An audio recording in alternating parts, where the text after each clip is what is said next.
વિધાનસભાની પ્રશ્નોત્તરી કાળ દરમિયાન પ્રશ્ન ક્રમાંક નંબર 15 માં મેં એક પ્રશ્ન પૂછવામાં આવ્યો હતો, જેમાં માનનીય મંત્રીશ્રીએ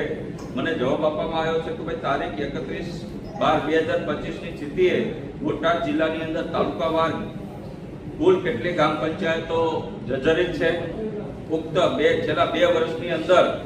નવા પંચાયત મકાનો કેટલા મંજૂર કરવામાં આવ્યા છે, ઉક્ત કુલ કેટલા રૂપિયાના ખર્ચે બનાવવામાં આવશે, જેના જવાબમાં મને જવાબ આપવામાં આવ્યો છે ગૃહના માર્ફતે તારીખ 31/12/2025 ની સ્થિતિએ બોટાદ જિલ્લામાં તાલુકાવાર જર્જરિત જે ગ્રામ પંચાયતો છે એમાં બોટાદ તાલુકામાં 0 છે, ગઢડા તાલુકામાં 5 છે જે જર્જરિત અવસ્થામાં છે, બરવારામાં 0 છે, રાણપુરમાં 0 છે, એટલે ટોટલ 5 જે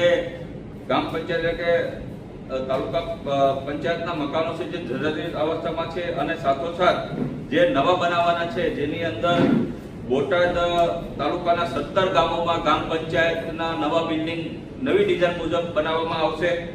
ગઢડા તાલુકામાં 35 ગામોમાં નવી ડિઝાઇન મુજબ ગ્રામ પંચાયતની બિલ્ડિંગ બનાવવામાં આવશે,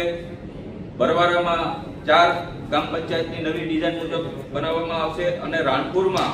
12 પંચાયત ઘર બનાવવામાં આવશે, એટલે કે બોટાદ જિલ્લાની અંદર કુલ 68 ગ્રામ પંચાયતના બિલ્ડિંગ નવી ડિઝાઇન મુજબ બનાવવામાં આવશે, અને કુલ ખર્ચ 6,14,82,876 રૂપિયાના ખર્ચે આ બિલ્ડિંગો બનાવવામાં આવશે।